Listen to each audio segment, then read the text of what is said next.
Mm.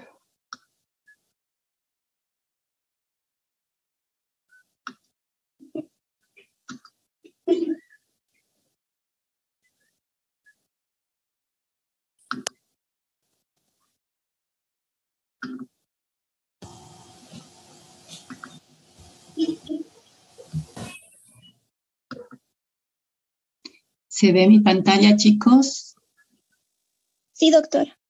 Ok, entonces comenzamos.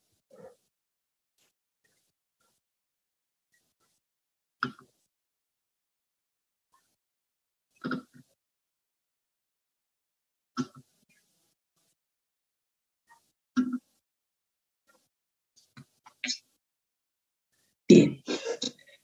Estábamos hablando entonces de patologías.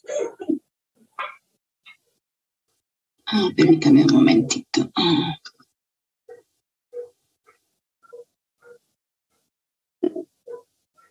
Sí, aquí estamos.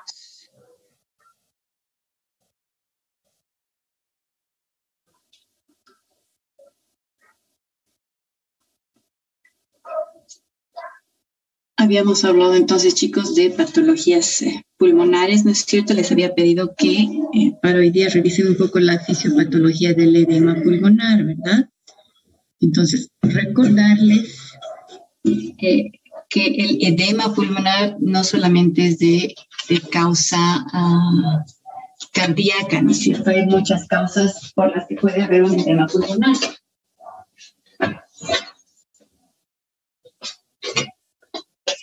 ¿Alguien me puede decir otras causas de edema pulmonar, chicos?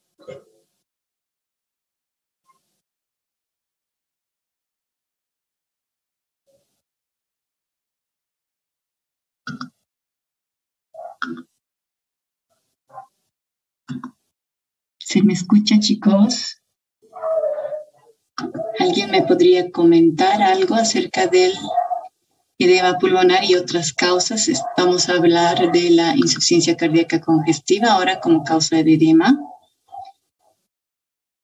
¿Alguien puede decirme qué otras causas de edema pulmonar existen? Que se acuerden y han debido avanzar en medicina interna.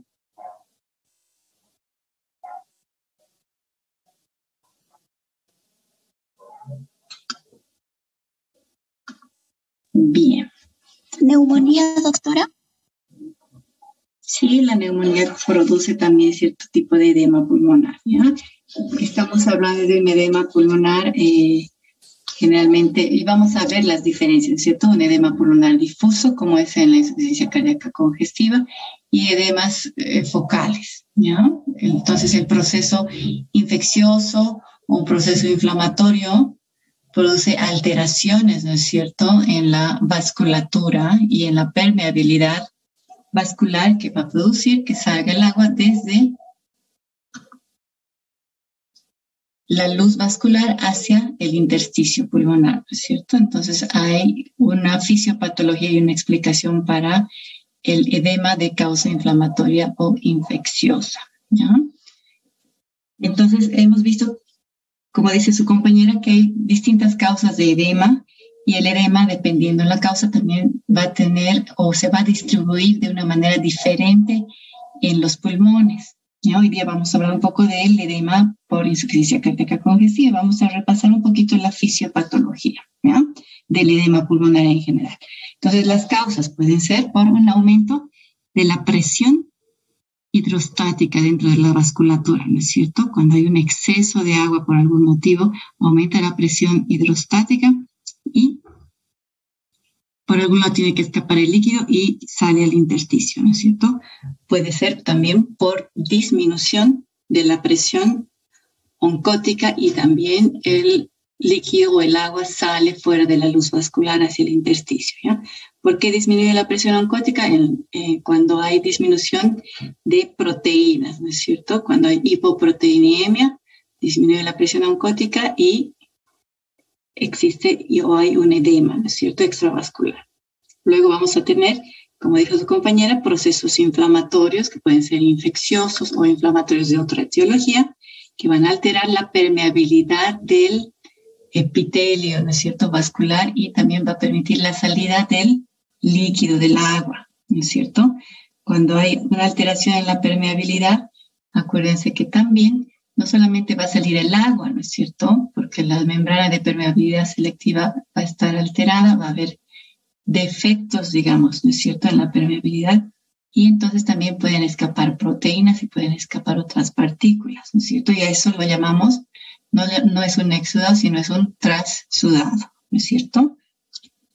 Y tenemos también el edema por congestión vascular, ¿no es cierto?, por aumento de la presión retrogradamente desde la aurícula en la insuficiencia cardíaca. Cuando hay una falla de bomba, ¿no es cierto?, va a aumentar la presión primero a nivel de las estructuras venosas que retornan al corazón desde el pulmón, y retrogradamente se incrementa la presión y va a haber un edema por aumento de la presión hidrostática, ¿no es cierto?, por congestión.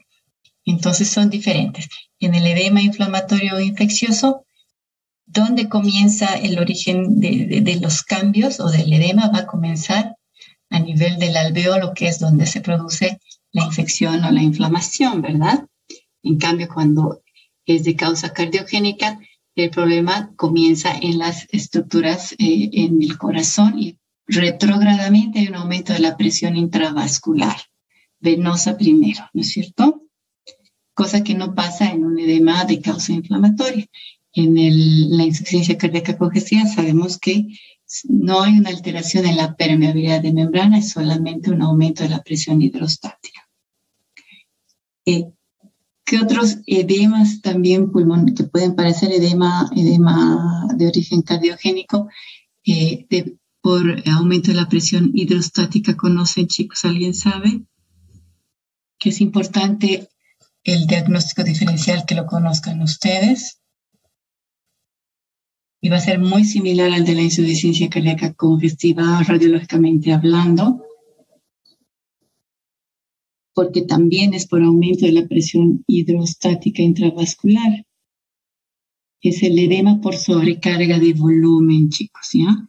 Por ejemplo, en aquellos que están reteniendo líquido, los nefrópatas pueden tener un edema así, similar al que se ve en la insuficiencia cardíaca congestiva, o en pacientes que han estado con shock séptico, algún shock, que están en terapia intensiva y han necesitado darle una carga importante de líquidos intravenosos, y pues se han pasado hasta el otro lado en la reanimación y le han dado demasiado líquido intravenoso, entonces hay una sobrecarga de volumen intravascular y también se puede producir un edema pulmonar por ese motivo, ¿ya? El tratamiento pues es un poco diferente, ¿no es cierto? Porque en una insuficiencia cardíaca congestiva tenemos inotrópicos para ayudar a ese corazón a bombear adecuadamente la sangre. En una sobrecarga de volumen tendremos que disminuir la sobrecarga de volumen y además dar diuréticos, ¿no es cierto? Bueno, esa es la importancia, digamos, de poder nosotros diagnosticar y aproximarnos a la etiología y a la fisiopatología de las imágenes que nosotros vemos, ¿no? Y es muy importante la clínica, los antecedentes. Entonces, como iba diciendo, el edema en la insuficiencia cardíaca congestiva no va a comenzar en el alveolo, no hay una enfermedad alveolar, sino más bien comienza a nivel intravascular con escape del líquido por aumento de la presión hidrostática hacia el intersticio pulmonar. Lo primero que va a pasar va a ser una ingurgitación de las estructuras venosas, ¿ya? Por lo tanto, los cilios van a estar prominentes porque las venas van a estar muy prominentes, ¿ya? Todas estas estructuras, vamos a pensar que ahora estos son las venas, van a estar muy prominentes, van a crecer, ¿no es cierto? Y también la microvasculatura venosa va a crecer, va a aumentar y va a empezar a escapar el líquido, ¿no es cierto?, hacia el intersticio. Y acuérdense que hay un intersticio peribroncovascular, por lo tanto, vamos a ver el signo del manguito bronquial, que es el edema del intersticio peribroncovascular. Si ven aquí, ¿lo ven, chicos? Se ve aquí un bronquio visto de manera transversal con su pared gruesa blanquita, y aquí hay otro bronquio igual, ¿ya? Y también va a haber un edema que va a ir progresando, este edema, Y no solo hay un intersticio a nivel peribroncovascular, también hay un intersticio interlobulillar, ¿no es cierto? Y subpleural. Y cuando hay edema en este intersticio, se va a engrosar este tabique interlobulillar, y es lo que clásicamente vamos a ver como las líneas B de Cayley o pegaditas al contorno de la pared costal, ¿no es cierto? Si aquí podemos ver, están aquí pequeñas líneas de Cayley que podemos ver aquí, ¿ya? Se ve mejor en la magnificación y generalmente por efecto de la gravedad son más visibles en los tercios inferiores, tercio medio, más que en tercios superiores de campos pulmonares. Luego, una vez que ya se ha copado todo el intersticio, tanto el peribroncovascular como el interlobulillar y el subpleural, va a aparecer también un edema como derrame pleural, ¿ya? Generalmente es bilateral. Estos cambios son simétricos porque son de origen central, ¿no es cierto? Y también va a aparecer el edema que va a traspasar el intersticio hacia el alveolo y va a aparecer edema alveolar, que es lo último que aparece en la insuficiencia cardíaca congestiva. Y eso es como una secuencia de eventos que van a ir pasando, ¿ya? Y en cualquiera, si hacemos un punto de corte en el tiempo respecto a esos eventos secuenciales, nosotros podemos tener la radiografía en cualquiera de esos momentos, ¿no es cierto? No siempre en el momento final. Entonces tenemos que estar atentos a los primeros cambios, también a los cambios iniciales, donde no vamos a ver derrame pleural, ¿no es cierto? Sin embargo, una cosa que nos puede dar la clave para poder nosotros alertarnos respecto a la etiología, que es por una insuficiencia cardíaca congestiva, es porque vamos a ver un corazón grande. Entonces, si vemos un corazón grande, imágenes de edema, prominencia de los cilios con edema peribroncovascular, líneas B de Cayley, derrame pleural y corazón grande, significa que estamos lo más probable ante una insuficiencia cardíaca, de un edema de causa cardiogénica, ¿ok? Lo clásico, entonces, en el edema pulmonar de causa cardiogénica va a ser un corazón grande. ¿Ves? En este paciente vamos a ver el edema en alas de mariposa, que se ve mejor aquí, ¿no es cierto? Perihiliar, aumento de la densidad perihiliar. Los hilios están peludos porque estos no son estructuras vasculares que estamos viendo, estos hilitos que ven aquí, estos pelitos, como les llamo yo. Es edema intersticial lineal, son líneas, no son estructuras vasculares, ¿ok?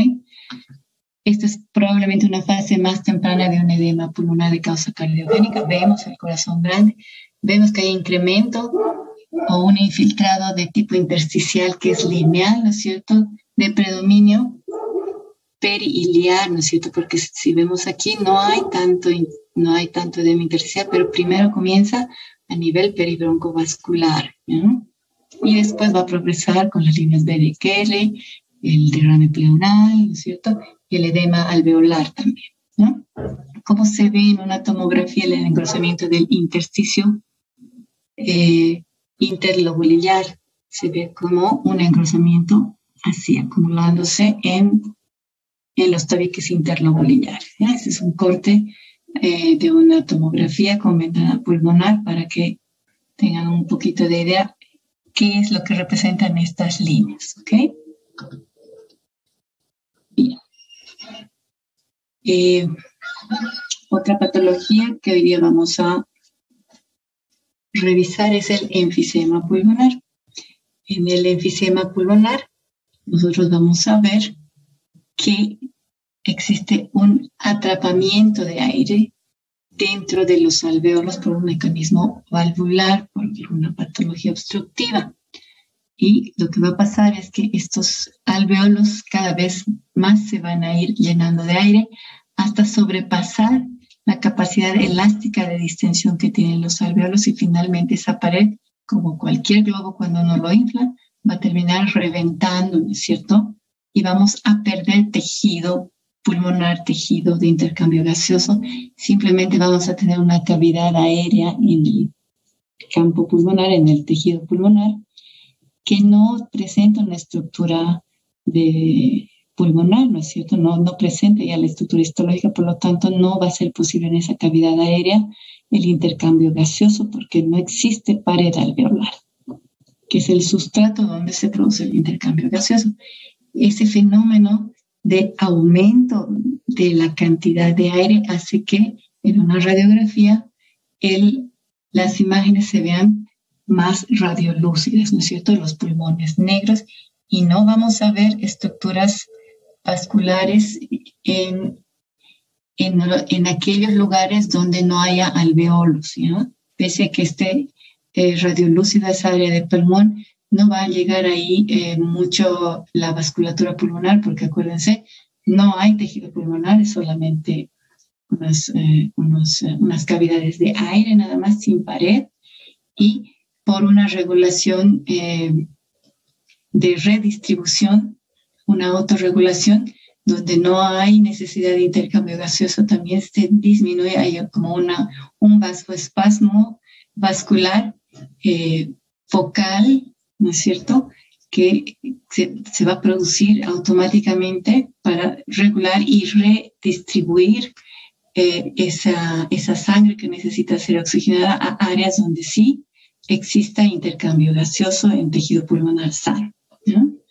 Eso es lo básico del enfisema pulmonar. Por lo tanto, nosotros en una tomografía, si hablamos de una tomografía, no vamos a ver los alveolos, no vamos a ver vena central o la arteria centrolobular, vamos a ver solamente parénquima o cavidades aéreas sin parénquima, ¿ya?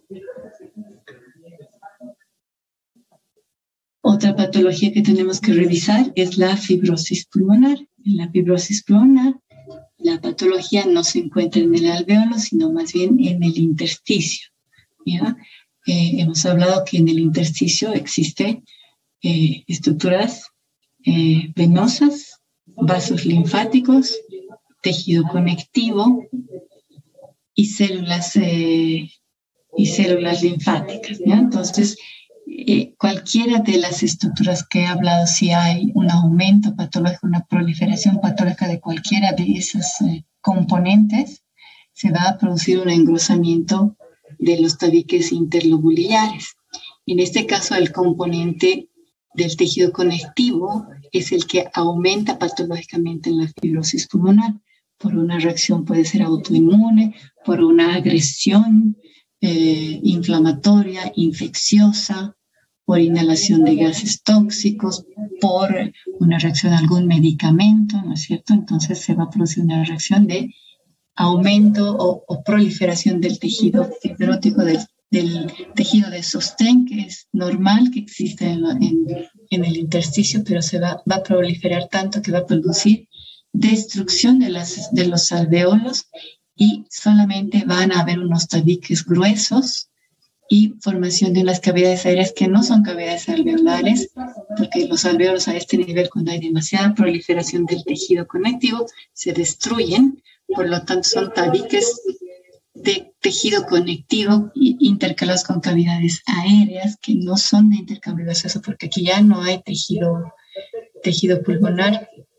Y a esto lo llamamos imágenes en panal de abejas, ¿ya? Porque son células de aire separadas por tabiques gruesos, ¿ya? Esta es una fibrosis pulmonar, una área de fibrosis pulmonar avanzada.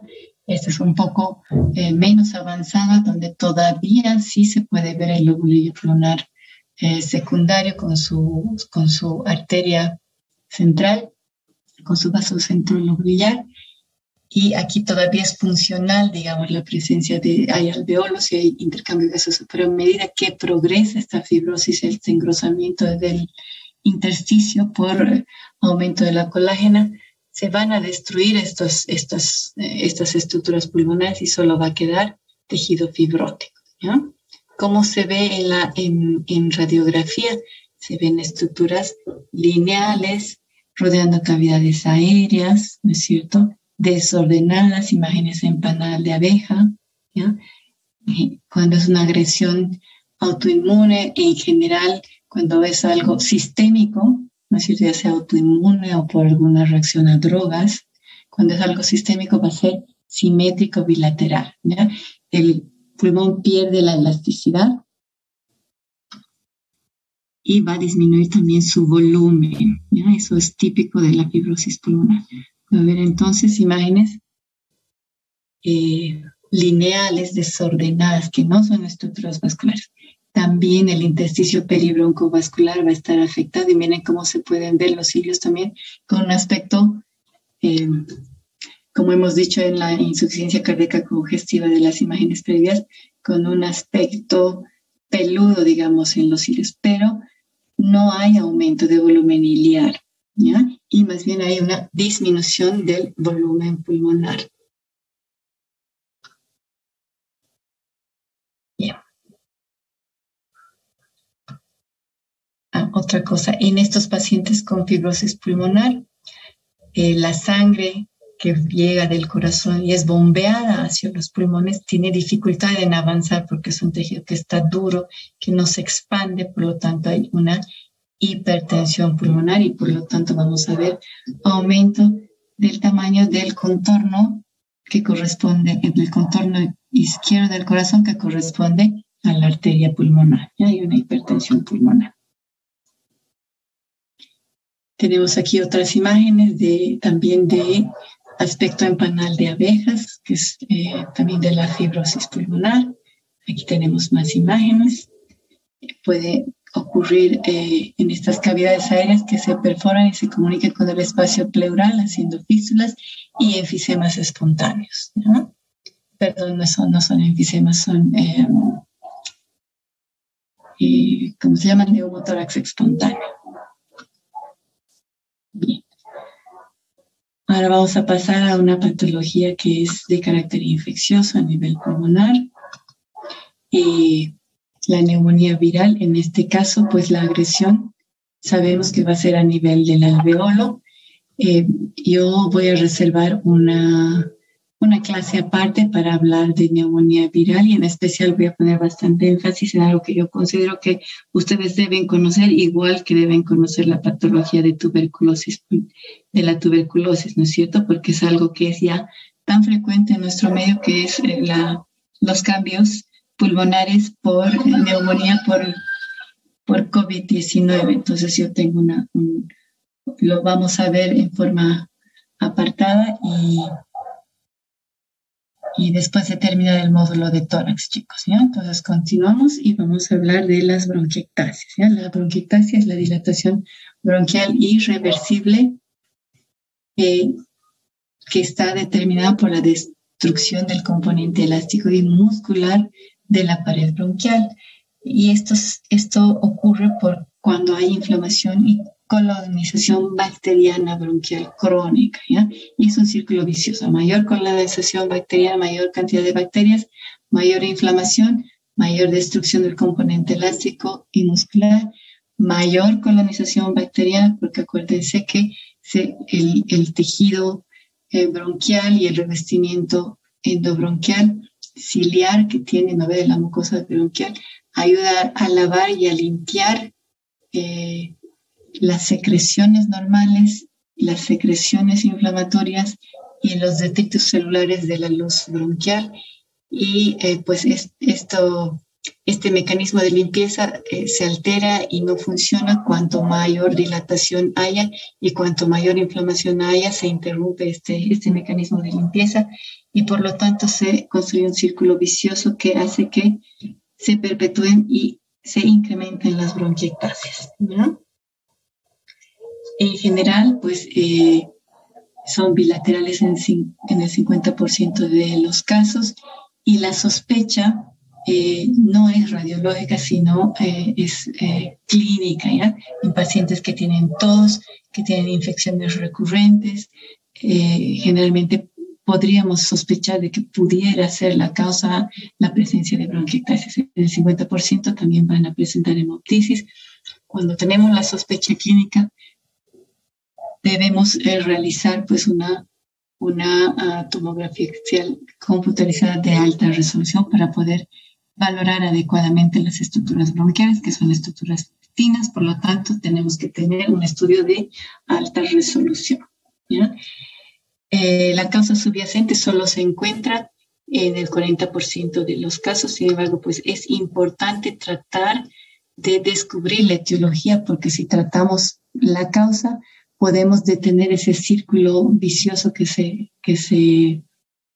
crea, y podemos detener la progresión de las bronquiectasias y todas las complicaciones infecciosas crónicas que conllevan, ¿no? Bien. Entonces, ¿cuándo vamos a hacer imágenes, ¿no? En el caso de las bronquiectasias, solamente cuando tengamos una sospecha clínica. Estos son los síntomas que podemos tener, los signos también. Entonces, es muy importante la clínica y el examen físico para tener nuestra sospecha clínica. Acuérdense que los estudios de imagen para los pulmones siempre conllevan radiaciones ionizantes, y tenemos que tratar de disminuir en lo más posible estos estudios, a no ser que realmente justifiquen el riesgo, ¿ya? Con una radiografía convencional, que es el primer estudio de inicio que se hace cuando tenemos la sospecha clínica, muchas veces puede que no veamos absolutamente nada, pese a que sí existan las bronquiectasias. Si persiste nuestra sospecha clínica y tenemos una radiografía de tórax normal, es nuestra obligación pedirle una tomografía, ¿ya? Muchas veces existe una radiografía normal, no se ve nada, pero otras veces se pueden ver muy fácilmente las bronquiectasias. Y estas son bronquiectasias ya prácticamente quísticas, son bronquios muy, muy dilatados aquí, ¿ya? Que eso es fácil de ver, pero muchas veces no logramos ver cuando son bronquiectasias más discretas, y la idea es pues que pillemos el proceso cuando son bronquiectasias lo más discretas posibles, ¿ya? Este es un estudio que antes lo realizaban, ahora ya no se realiza porque conlleva riesgos de infección. Se llama la broncografía, ¿ya? Y aquí vemos cómo estamos pintando y inyectamos a través de una cánula que está instalada en la tráquea, inyectamos medio de contraste selectivamente a un bronquio, y vemos cómo se van dibujando las estructuras bronquiales. Estos no son vasos, sino son los bronquios. Vemos cómo están dilatadas, serpiginosas, irregulares las paredes bronquiales. ¿Ya? El árbol bronquial, para que se acuerden cómo es la anatomía. Y entonces el estudio por excelencia para estudiar las bronquiectasias es la tomografía axial computarizada de alta resolución, o con cortes finos. Y vamos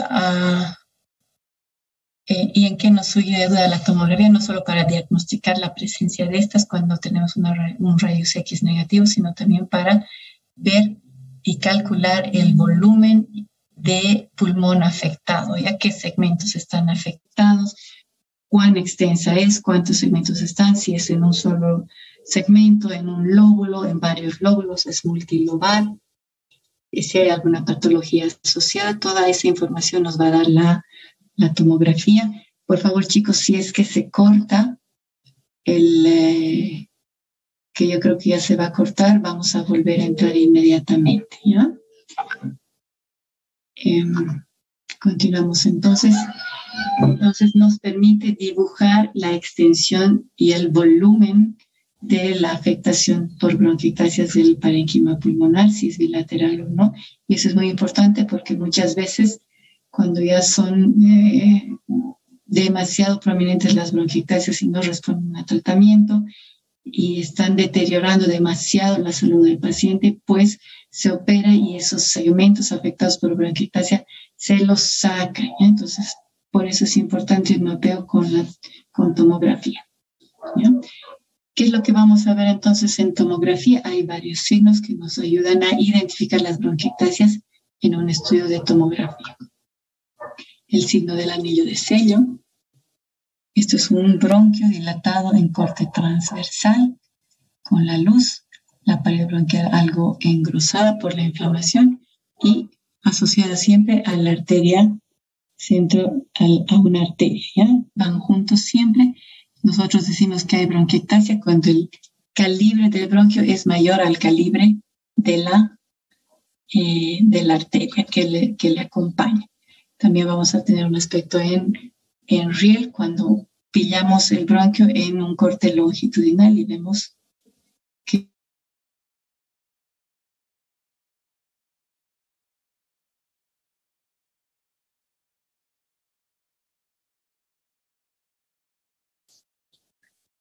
voy a compartir nuevamente pantalla. ¿Se me escucha bien? Sí, doctora. Ok. Continuamos entonces.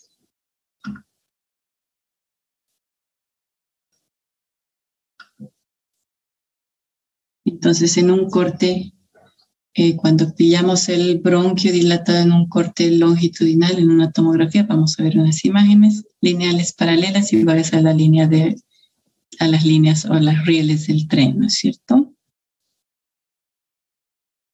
Bien. Hay distintos aspectos que pueden tener las bronquiectasias. Se clasifican según la forma y según la etiología, ya sean por tracción o húmedas también. Por tracción son las bronquiectasias que se crean cuando hay fibrosis pulmonar y es el tejido fibroso que tracciona las paredes de los bronquios. En cambio, la húmeda es cuando es por una infección en bronquial misma, ¿ya? Vemos distintos tipos de bronquiectasias por su forma, ¿no es cierto? Las cilíndricas, las varicoides. ¿Ya? Tenemos aquí una combinación de bronquiectasias. Bronquiectasias más grandes, pueden haber niveles hidroaéreos dentro de las dilataciones saculares de las bronquiectasias.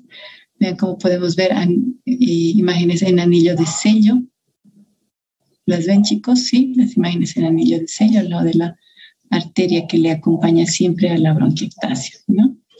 Destrucción de tejido, porque acuérdense que esto crea infección y destrucción de tejido, fibrosis, entonces es un círculo vicioso, ¿no es cierto? Es una combinación de bronquiectasias por tracción y bronquiectasias húmedas, ¿no es cierto? Que son de infección, ¿no? Tenemos una manera de explorar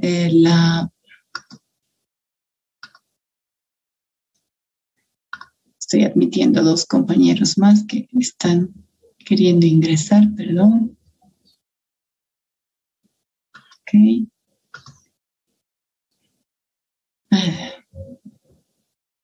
Esto es solamente para mostrarles que también, aparte de la radiografía, tenemos otros métodos y de la tomografía tenemos otros métodos de valorar pues la vía aérea, ¿no es cierto? Los bronquios, el árbol bronquial, que es la broncoscopía virtual, y la broncoscopía convencional, ¿ya? La broncoscopía virtual se hace con tomografía, se adquieren imágenes de alta resolución y se hace un algoritmo de reconstrucción volumétrica y vamos a ver cómo las imágenes son muy parecidas a la broncoscopía convencional, ¿ya? Y nos evitamos la invasión que es el colocar un broncoscopio al paciente, la anestesia y etcétera, ¿no es cierto? Podemos hacer broncoscopías virtuales en los equipos de tomografía que son multicorte y multidetector, ¿no? Bien. Otra cosa importante es que existen algunas bronquiectasias que sí pueden ser reversibles. El concepto de bronquiectasia es que es una dilatación irreversible, pero si nosotros vemos dilataciones bronquiales asociadas a una infección aguda, pues probablemente ese bronquio va a estar dilatado por unos meses, pero va a revertir hacia la normalidad.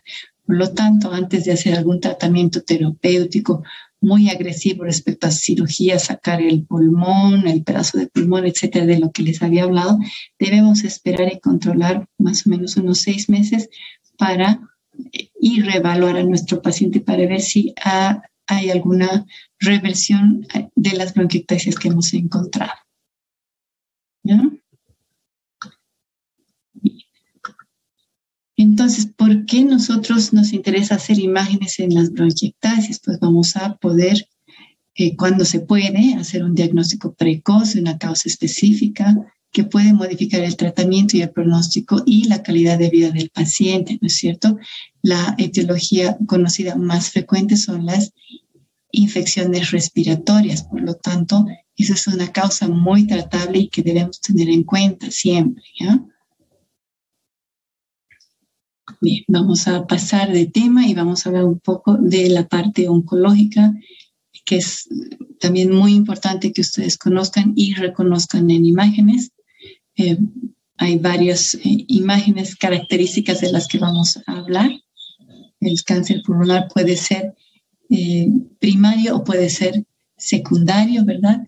Pueden haber lesiones primarias o de diseminación regional, ¿no es cierto?, secundarias. Y tenemos que tener en cuenta también los diagnósticos diferenciales de esas imágenes que son sospechosas de lesiones neoplásicas en el pulmón, ¿ya?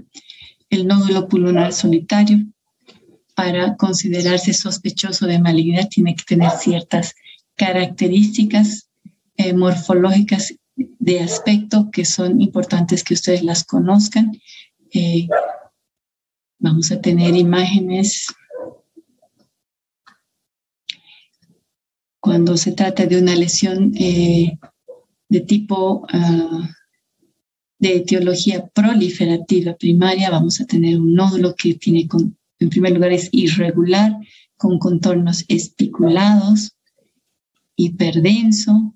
No importa si es grande o es pequeño, pues vamos a tener la misma morfología, un contorno irregular, es hiperdenso respecto al resto del parénquima. Y si ponemos contraste en una ventana mediastínica, vamos a ver que esta lesión capta contraste, a diferencia de una lesión benigna que pueden existir también lesiones pulmonares benignas en el pulmón, que van a ser de contornos lisos, de aspecto redondeado, ¿ya? En cambio, la lesión maligna, en general, las lesiones primarias, tenemos que sospechar de un primario pulmonar si vemos este aspecto morfológico y es una lesión única, ¿ya? Otra imagen, pueden tener también calcificaciones en el espesor del nódulo irregular que estamos viendo, ¿ya? Cuando vemos nódulos múltiples, vamos a poner así para que no nos... Cuando vemos nódulos múltiples, vamos a pensar que no es una etiología primaria, sino más bien de carácter metastásico. Son nódulos múltiples, bilaterales, generalmente son redonditos y de contornos bien definidos, ¿ya? En este caso, aquí hay una imagen de una mamografía con proyecciones mediolaterales oblicuas, tanto de la mama derecha como de la mama izquierda, y vemos cómo hay una asimetría en la densidad. Esta mama está completamente infiltrada por un tumor. Por lo tanto, el origen de las metástasis pulmonares que estamos viendo en la imagen son de un cáncer de mama, ¿ya? Esto es el aspecto clásico de las metástasis pulmonares en un cáncer de mama. Las metástasis que son que llegan al pulmón por vía vascular van a ser siempre típicas y son de este aspecto, no importa si son de mama o son de otros órganos, ¿ya? Otra manifestación también que puede verse en pacientes con tumores pulmonares van a ser las atelectasias post-obstructivas.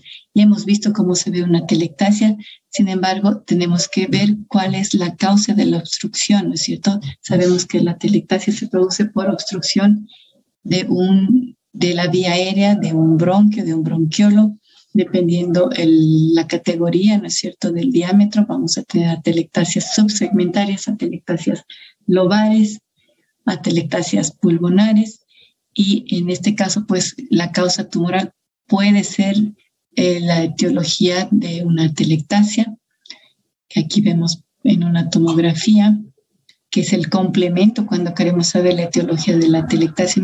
Una atelectasia que no es de causa inflamatoria infecciosa, que no revierte en el tiempo, que se mantiene después de haber hecho un tratamiento para una patología infecciosa, necesitamos nosotros valorarlas con tomografía para descartar lesiones tumorales subyacentes. En este caso, podemos ver lesiones polipoides que están protruyendo a la luz de la vía aérea. Aquí hay una grande, no es obstructiva total, aquí hay otra más pequeña, y probablemente en este paciente habían aquí otras lesiones también obstructivas que han producido una obstrucción total y por tanto una atelectasia post-obstructiva.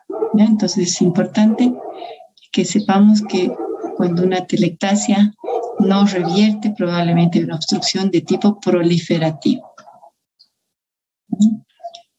Diagnósticos diferenciales de las lesiones tumorales primarias, pues acuérdense de esta imagen para los que han asistido a las primeras clases,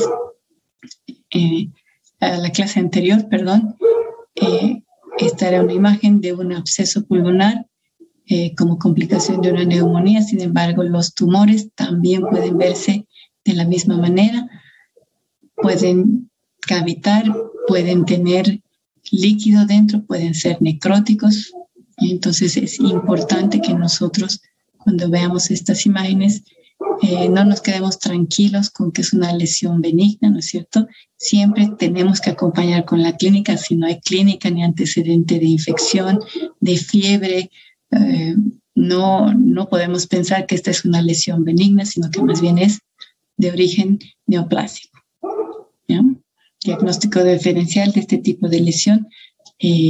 También podemos pensar que fuera una infección o un nódulo granulomatoso, ¿ya? Y los nódulos granulomatosos pueden verse en la tuberculosis pulmonar, ¿ya? Entonces es también importante tener en cuenta que la tuberculosis pulmonar es un gran simulador de cualquier otra enfermedad y, como no, también de las neoplasias pulmonares. Aquí vemos algunas imágenes de ganglios aumentados de tamaño a nivel del hilo pulmonar derecho en una tomografía en plano axial. A nivel subcarinal son ganglios que tienen un centro hipodenso, están aumentados de tamaño. Pudiésemos pensar que son metastásicos, porque así también se van a ver las adenopatías metastásicas. Sin embargo, biopsiamos esto y resulta que había sido una enfermedad granulomatosa. Entonces, siempre es importante el correlato histopatológico que nosotros tenemos que hacer de las lesiones pulmonares que encontramos, ¿ya? Otra imagen aquí, un nódulo pulmonar solitario, contornos irregulares. Si se fijan bien, puede ser que sea redondo, pero sus contornos son irregulares, tiene espículas, no es bien definido. Incluso podemos ver un halo en vidrio esmerilado, aquí un aumento de la densidad, ¿no es cierto? Entonces esto nos está hablando de patología maligna. Sin embargo, una tuberculosis también puede presentar esta morfología, este aspecto, ¿no? Otro nódulo pulmonar con imágenes de espiculación, ¿ya? ¿Pensamos primero en un tumor primario? Sí, claro que sí. Tenemos que biopsiar, entonces ya la imagen se debe confirmar siempre con histopatología. Y también pensar que en el diagnóstico diferencial no olvidarnos nunca de la tuberculosis pulmonar, ¿no? En este pacientito, este es un pacientito pediátrico. No sé por qué estaba esa diapositiva, se ha colado ahí en la presentación. Entonces, como parte del espectro neoplásico a nivel de los pulmones, vamos a ver también que existen la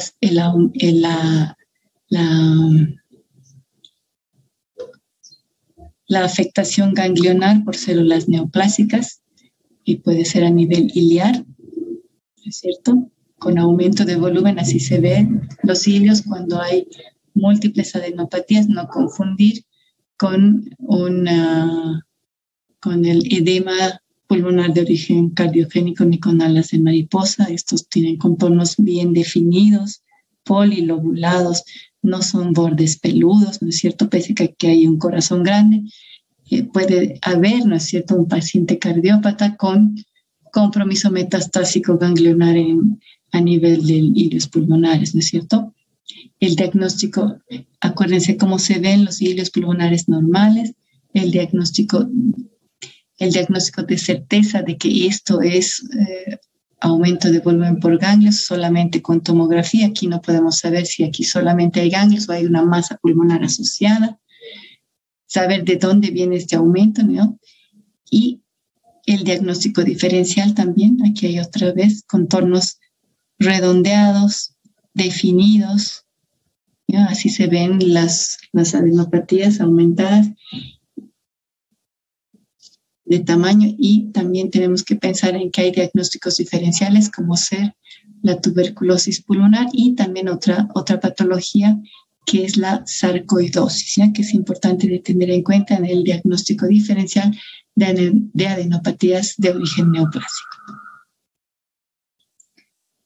Bien, creo que con eso hemos terminado esta parte de la presentación. Solo recordarles aquí, chicos, el aspecto normal que tienen en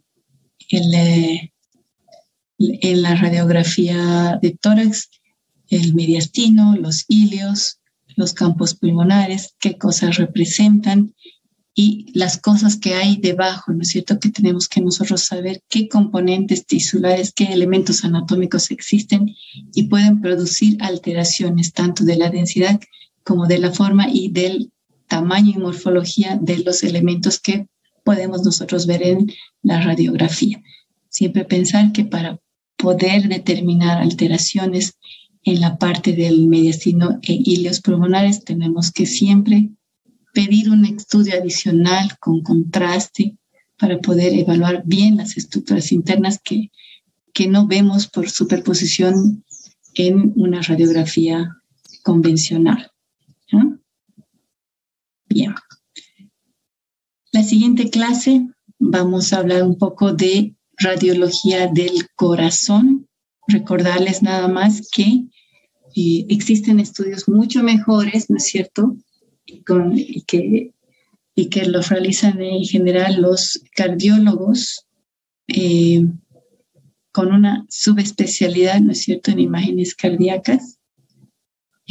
Pero, sin embargo, nosotros debemos conocer algo de la radiología cardíaca en los que vamos a poder verla, y también tenemos que sospecharla en las imágenes convencionales que incidentalmente vamos a encontrar cuando exploremos pulmones, ¿verdad?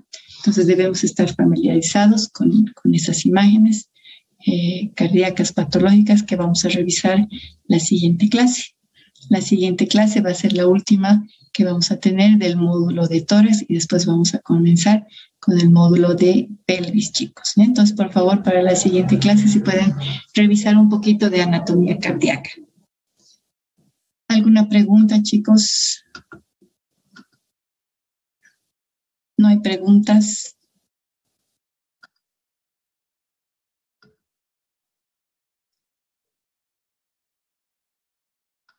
¿No tienen preguntas, chicos? Con eso entonces terminamos la clase de hoy.